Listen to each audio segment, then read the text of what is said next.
ఎవరైనా మిమ్మల్ని కించపరుస్తూ మాట్లాడితే ఆర్ ఎవరైనా మీరు చెయ్యలేరు అని ఎవరైనా మాట్లాడితే మీరు దాన్ని ఎలా తీసుకుని బయటకు రావాలి, మీ కాన్ఫిడెన్స్ని ఎలా పెంచుకోవాలి?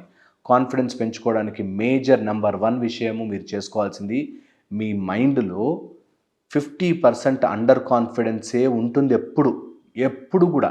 నిజంగా కూడా పులి వేటాడేటప్పుడు కూడా పులి మైండ్‌లో కూడా అదే ఉంటదేమో. నాకు జింక దొరక్కపోతే ఈరోజు తిండి లేదురా భయ్ అని చెప్పి. నిజము కూడా అంతే. భయం అందరికీ ఉంటుంది. పుట్టగానే అందరూ ఫుల్ కాన్ఫిడెంట్‌గా పుట్టరు. తెచ్చుకోవాలి కాన్ఫిడెన్స్. కాన్ఫిడెంట్‌గా ఉండాలి. కాన్ఫిడెంట్‌గా ఉండాలి అంటే repeat what you are doing. మళ్ళీ మళ్ళీ చెయ్యండి. మళ్ళీ మళ్ళీ చెయ్యండి. మళ్ళీ మళ్ళీ చెయ్యండి.